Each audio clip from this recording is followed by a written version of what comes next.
Assalamualaikum warahmatullahi wabarakatuh. Nama saya Muhammad Ryan Aikal dan kali ini di tugas akhir saya membangun aplikasi bernama Racik.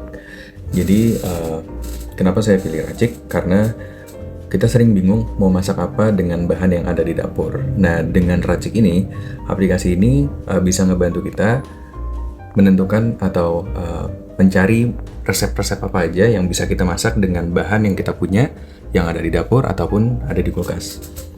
Nah, untuk aplikasi ini pun sebenarnya cuman UI aja atau front end aja, karena untuk back end-nya pun ini sudah saya buat dan sudah saya deploy di VPS langsung. Nah, jadi untuk aplikasinya dengan back end-nya berkomunikasi via API melalui HTTP. Nah, ini kalau saya cek untuk API-nya ada di API strip mp.wedison.tech.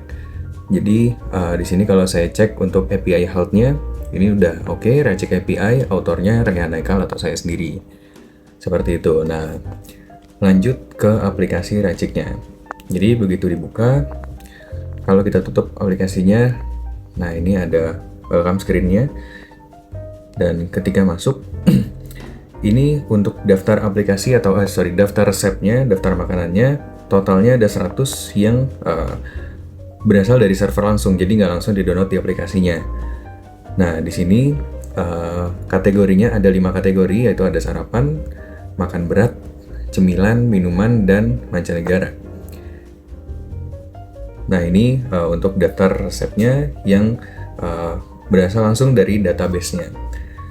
Nah, untuk list makanannya di sini, dari awal pertama kali aplikasinya load itu kita aplikasinya nggak langsung load sebanyak 100 resep, melainkan hanya load sekitar 12 resep terlebih dahulu, dan selanjutnya baru akan terload ketika kita sudah mencapai bottom of screen. Jadi setelah sudah di bawah screen, dia baru load kembali, atau saya menerapkan sistem pagination seperti itu. Jadi untuk first time load aplikasinya nggak terlalu berat. Seperti itu. Lanjut, kalau kita masuk di sini ke detail resepnya, pertama ada foto resepnya, lalu ada namanya, ulasan, dan bahan-bahannya termasuk untuk langkah masaknya itu sendiri. Nah, di sini untuk aplikasinya juga sudah ada aksesibilitasnya. Jadi di sini bisa bacakan resep. Telur dadar, bahan-bahan, telur, 2 butir, bawang merah. Oke. Nah, di sini ada fitur untuk tambahkan bahan ke daftar belanja, nanti akan saya jelaskan. Lalu untuk langkah memasaknya, kalau di sini kita klik mulai mode masak, dia akan masuk ke screen sendiri. Nah, di sini langsung masuk ke tutorial atau step by step untuk masaknya. Ini ada timer masaknya di sini, bisa kita mulai, bisa dijeda atau kita restart gitu. Nah, ini berfungsi kalau misalkan nanti ada step untuk masak dengan durasi tertentu. Contoh, kita lanjut, iris bawang merah, daun bawang, beri garam. Nah, ini panaskan minyak, biasanya ada durasi atau timernya. Nah, ini dimasak hingga kedua sisi matang. Biasanya kalau ada resep-resep yang tutorial masaknya itu ada waktu tertentu, nah ini sangat berfungsi untuk timer masaknya. Seperti itu. Di bawahnya juga ada ulasan, kita bisa tulis ulasan di sini. Contoh ada kita tulis bintang 5. Mantap. Oke, dan ini ulasannya juga bisa dilihat dari aplikasi atau handphone yang lain yang punya aplikasi ini, karena ulasan ini langsung masuk ke server atau ke database, jadi nggak cuma di HP ini aja. Seperti itu.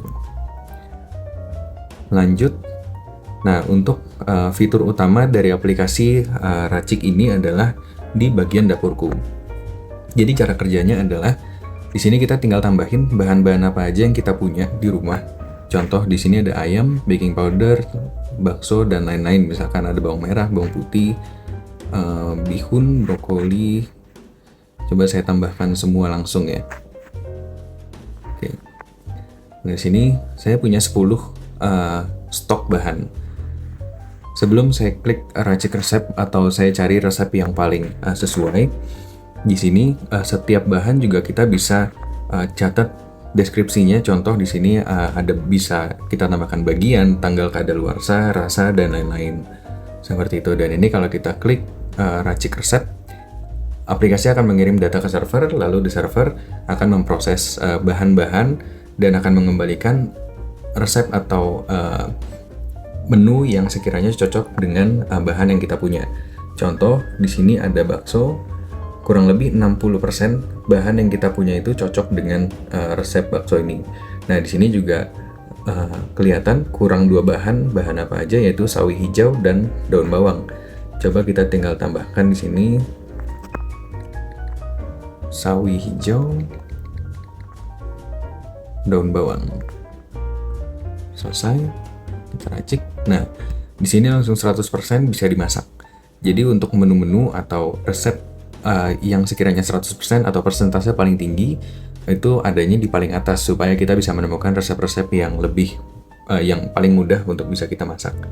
Seperti itu. Nah, ini untuk contoh telur dadar di sini yang masih kurang bahannya, yaitu adalah telur. Kita bisa tambahkan fitur belanja di sini. Nah, nanti fitur belanja ini gunanya adalah ketika kita mau belanja bahan-bahan atau kita udah nemu sebelumnya resep yang mau kita masak tapi kita nggak punya bahannya, kita tinggal klik tambah belanja. Nah, di sini kita punya list bahan-bahan apa aja yang perlu kita beli. Jadi ketika nanti kita ke supermarket, ke warung atau yang lain-lain, kita bisa punya list dari bahan-bahan yang harus kita belanjain. Seperti itu. Nah, lanjut untuk di sini ada fitur favorit juga. Jadi kita bisa klik favorit untuk menu-menu yang sekiranya mau kita masak. Di sini juga langsung masuk ke favorit dan fitur belanja itu sendiri. Itu nanti untuk bahan-bahannya bisa kita hapus kalau kita udah beli bahannya. Seperti itu. Nah, oke. Untuk arsitekturnya, pertama untuk aplikasi ini sendiri hanya UI seperti yang saya informasikan sebelumnya. Jadi untuk aplikasi ini hanya UI yang saya bangun menggunakan Java, dan untuk backend-nya saya membangun pakai Express.js dengan TypeScript, dan untuk database-nya saya menggunakan Postgre dengan ORM Prisma. Nah, itu untuk backend-nya juga saya sudah deploy ke VPS pribadi saya. Jadi untuk aplikasinya bukan prototype, jadi sudah bisa digunakan untuk siapapun yang punya APK dari Racik ini sendiri dan bisa dites langsung. Contoh paling mudah untuk tesnya adalah kalau misalkan kita tambahin ulasan di sini, contoh yang mantap tadi, ini akan masuk di handphone lain yang punya aplikasinya, karena untuk aplikasinya itu udah online dan data ulasan dan data lainnya itu langsung ngambil dari server dan dari database langsung.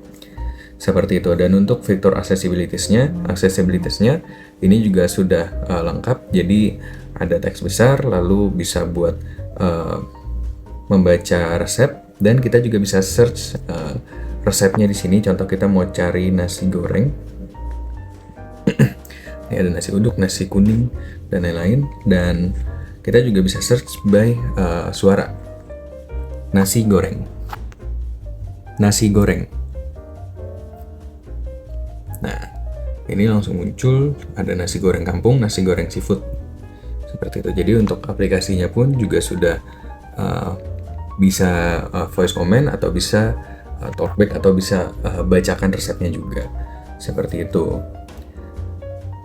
Oke, sekian tentang Racik, aplikasi tugas akhir yang saya buat. Dan untuk aplikasinya sendiri juga sudah saya deploy di GitHub atau APK-nya, jadi bisa dicoba di download dan dites langsung, di install di handphone. Dan untuk datanya pun juga sudah online, jadi langsung bisa diakses untuk data-datanya, termasuk dari semua menu, bahan-bahan yang dipunya di sini di dapurku, dan bisa juga dites untuk fitur-fitur lainnya. Seperti itu. Terima kasih. Assalamualaikum warahmatullahi wabarakatuh.